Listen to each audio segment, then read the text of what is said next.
Hello friends, this is chapter 1 Resource and Development of class 10th. In this chapter, we will discuss what is resource and what is development and how development is important for us and how resource is important for us and other phenomena we will discuss in this chapter. Let's start this chapter. Firstly, we will discuss what is resource. आखिर resource है क्या? तो everything in our environment which can be used to satisfy our needs and is technologically accessible, economically feasible and culturally acceptable is termed as resource. मतलब जो भी चीज़ें हमारे environment में present हैं और जिनसे हम लोग अपनी needs को satisfy करते हैं और वो technologically accessible हो और economically feasible हो और culturally acceptable हो, उन्हें हम लोग रिसोर्स कहते हैं. मीन्स जो भी चीज़ें जितनी भी चीज़ें हमारे एनवायरनमेंट प्रेजेंट है, जितनी भी चीज़ें हमारे एनवायरनमेंट में प्रेजेंट है, जैसे कि सपोज करिए एयर हो गया, वाटर हो गया, कार हो गई, जो भी चीज़ें आप यूज़ करते हैं अपनी लाइफ में, अपने जीवन के अंदर, जिससे आपकी नीड सेटिस्फाई होती हैं और वो चीज़ें जो हैं टेक्नोलॉजिकली एक्सेसिबल भी हों और इकोनॉमिकली फीसिबल भी हों और कल्चरली एक्सेप्टेबल भी हों, उसे कहते हैं resource.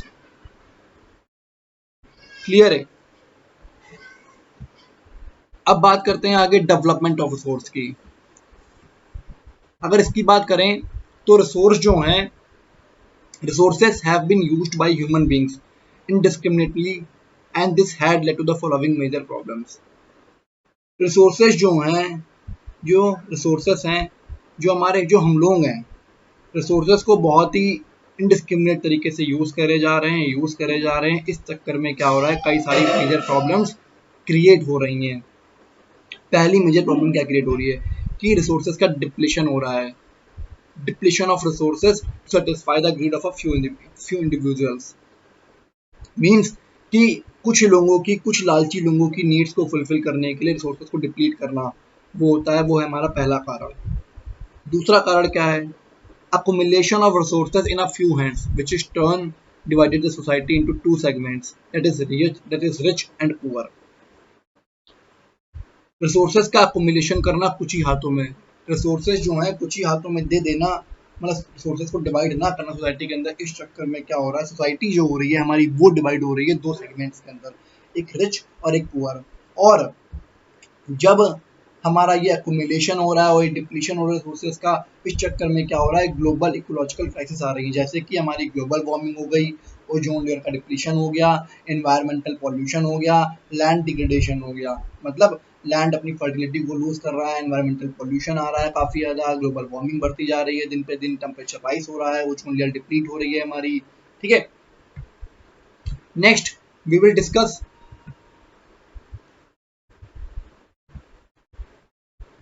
What is sustainable development. आखिर सस्टेनेबल डेवलपमेंट होता क्या है? मोस्ट इंपॉर्टेंट वन लाइनर है.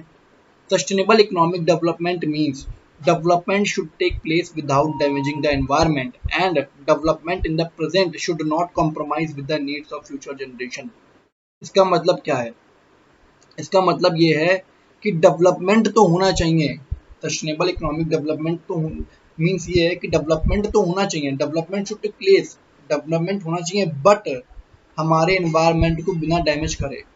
डेवलपमेंट तो होना चाहिए बिना हमारे एनवायरनमेंट को डैमेज करे और जो हमारी प्रेजेंट की नीड्स हैं, उनको फुलफिल करना है और साथ में जो हमारी फ्यूचर जनरेशन है उसको कॉम्प्रोमाइज ना करना पड़े रिसोर्सेज से. वो होता है हमारा sustainable economic development.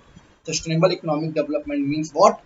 Development should take place without damaging the environment. मतलब डेवलपमेंट कराना है एनवायरनमेंट को बिना डैमेज करे और development in the present should not compromise. जो डेवलपमेंट प्रेजेंट में हो रहा है वो कॉम्प्रोमाइज ना हो हमारी फ्यूचर जनरेशन से. क्लियर है? Next point. अब बात करते हैं resource planning in India. Resource planning कैसे होती है इंडिया के अंदर? Resource planning is a complex process. Resource planning जो इंडिया के अंदर है बहुत ही कॉम्प्लेक्स प्रोसेस है। 3 स्टेप्स में होती है रिसोर्स प्लानिंग। पहली होती है identification and inventory of resources. दूसरा होता है involving a planning structure. Third होता है matching the resource development plans. 3 steps में, पहला कि रिसोर्सेज जो उनको आइडेंटिफाई करना है, फिर एक प्लानिंग स्ट्रक्चर डेवलप करना है, फिर रिसोर्स डेवलपमेंट के मैचिंग करनी है, उनके प्लान्स को डेवलप करना है एक तरीके से। तो पहली बात करते हैं identification and inventory of resources across the regions of the country.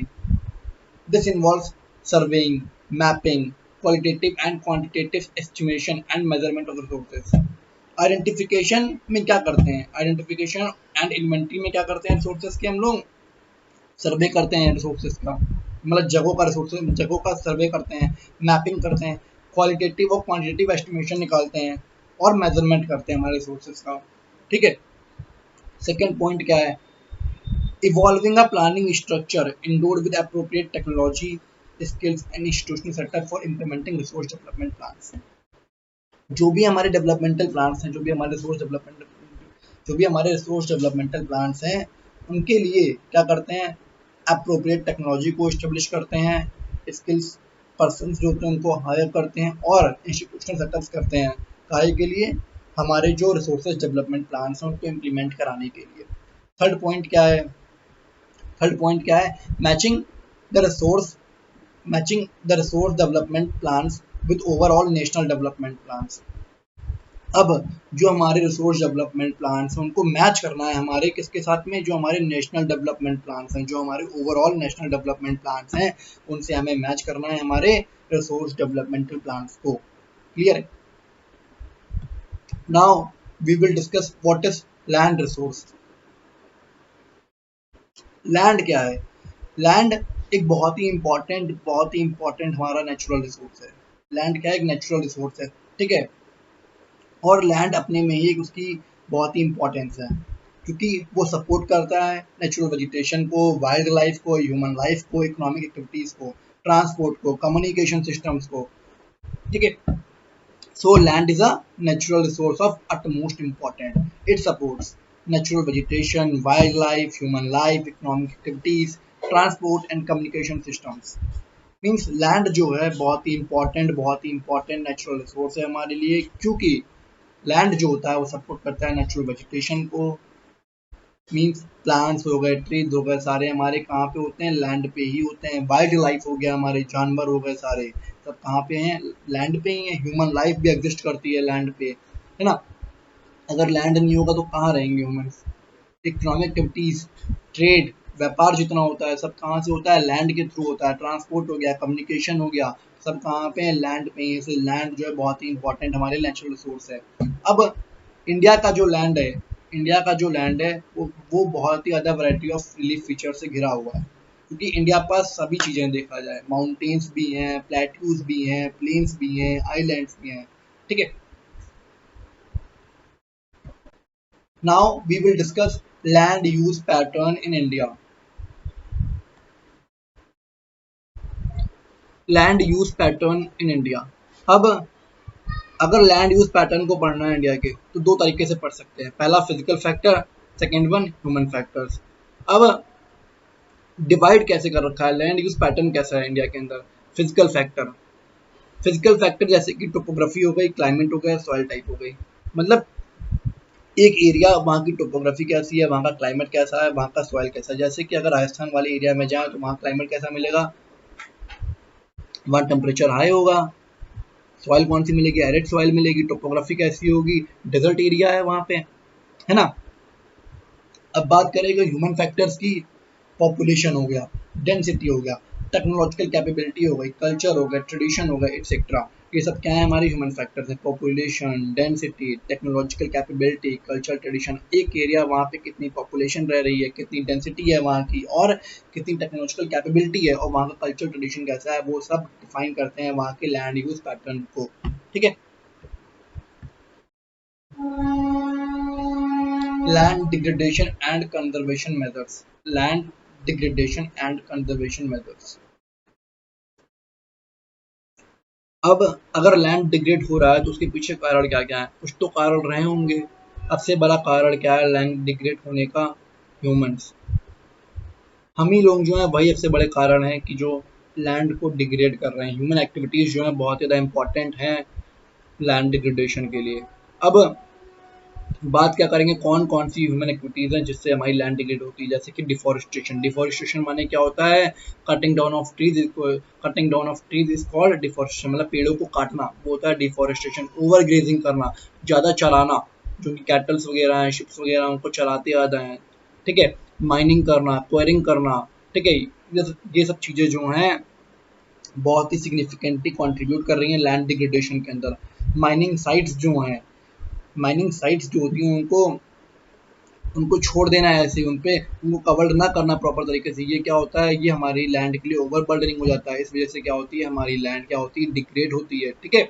Human activities such as deforestation, overgrazing, mining, and curing have contributed significantly to land degradation. Mining sites leave deep scars and traces of overburdening the land. In recent years, industrial influence as waste have become a major source of land and water pollution in many parts of the country.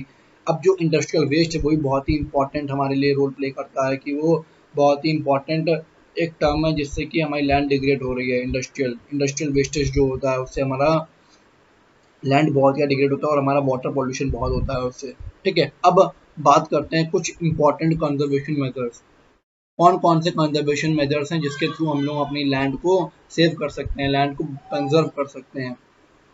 पहला, अगर वहां पे हम लोग, पहला point क्या है, अगर हम लोग डिफॉरेस्टेशन कर रहे थे लैंड डिग्रेडेशन के लिए तो हम लोग को कंजर्वेशन के लिए क्या करना पड़ेगा, एफॉरेस्टेशन करना पड़ेगा, ठीक है। एफॉरेस्टेशन करना पड़ेगा और प्रॉपर मैनेजमेंट करना पड़ेगा ग्रेजिंग का, मतलब ओवर ग्रेजिंग जो हो रही है उसको बंद करना पड़ेगा, एक प्रॉपर मात्रा में प्रॉपर मैनेजमेंट करना पड़ेगा ग्रेजिंग के लिए।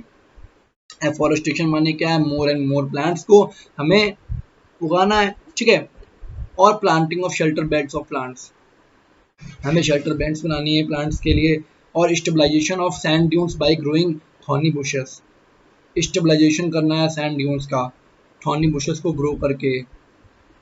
प्रॉपर मैनेजमेंट करना है वेस्ट लैंड का, जो हमारी वेस्ट लैंड उनका प्रॉपर मैनेजमेंट करना है, माइनिंग एक्टिविटीज को कंट्रोल करना है और प्रॉपर डिस्चार्ज करना है, डिस्पोज करना है इंडस्ट्रियल वेस्टेज को, ठीक है। This is a chapter, done it. Thank you guys.